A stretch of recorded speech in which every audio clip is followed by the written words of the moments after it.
kapal perang milik TNI Angkatan Laut, TNI AL, KRI Celurit 641 dan KRI Kujang 642 berhasil menembakkan peluru kendali, rudal, jenis RU dan hit on target atau mengenai sasaran yang menyebabkan target kapal sasaran tenggelam. Pelepasan tembakan rudal itu dilakukan dari jarak sekitar 70 km dengan menargetkan sebuah kapal ex-KRI Balikpapan. Penembakan rudal di perairan Natuna ini merupakan rangkaian latihan yang digelar TNI AL Pra Armada Jaya.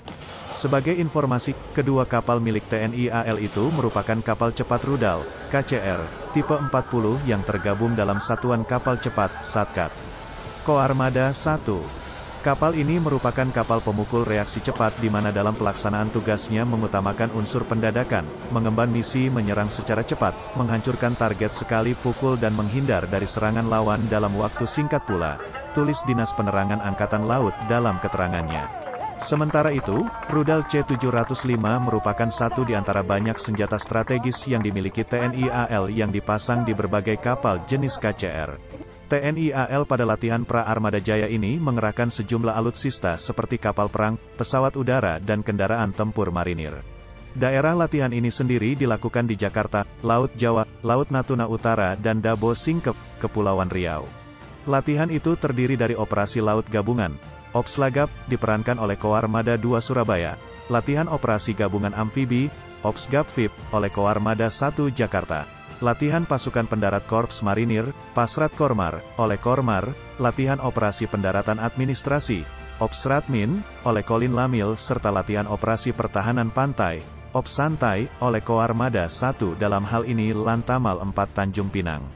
Latihan ini bertujuan untuk menguji dan meningkatkan kemampuan profesionalisme prajurit TNI AL serta kesiapsiagaan peralatan tempur atau alutsista TNI AL di lapangan. Lanjutnya, kapal perang yang digunakan untuk latihan Ops Lagap yakni KRI RE Marta Dinata 331, KRI I Gusti Ngurah Rai 332, KRI Fatahillah 361, KRI Celurit 641, KRI Kujang 642, KRI Nanggala 401, KRI ALU GURO 405, KRI Diponegoro 365, KRI Bung Tomo 357, KRI Toku Umar 385, KRI Patimura 371, KRI Ciptadi 381, KRI Pulau Rangsang 727, KRI Sutedi Senaputra 378, KRI Imam Bonjol 383, serta KRI 9850.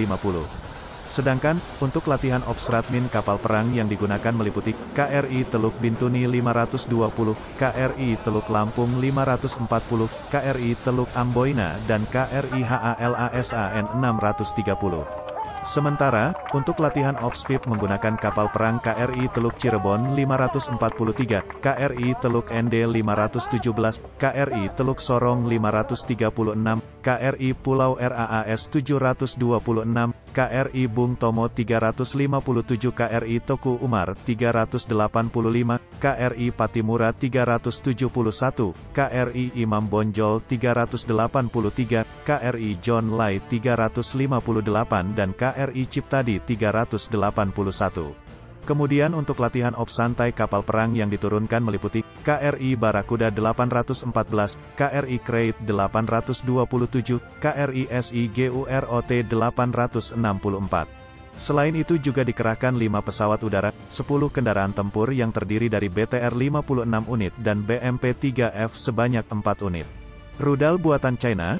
Rudal C-705 pertama kali diperkenalkan oleh Tiongkok pada Zhuhai Airshow ke-7 di Beijing dengan kisaran harga 1,5 juta US dollar atau senilai dengan 20 miliar rupiah. Rudal C-705 merupakan rudal jarak menengah yang memiliki daya jangkau 75 km tanpa roket booster, dan dapat mencapai 170 km dengan dukungan roket booster. Rudal ini memiliki bobot hulu ledak mencapai 110 kg Hifidit H High Explosive dan termasuk kategori rudal High Subsonic. Dilihat dari jangkauannya, C-705 bisa disebut pula sebagai rudal lintas cakrawala, over the horizon. Dengan bobot hulu ledak 110 kg, rudal ini dapat menghancurkan kapal perang dengan bobot 1.500 ton. Daya penghancur rudal ini bisa mencapai 95,7%. Rudal C-705 juga mempunyai kemampuan sea skimming, yakni terbang rendah di atas permukaan laut. Dengan terbang rendah, menjadikan rudal ini sulit terdeteksi oleh radar musuh.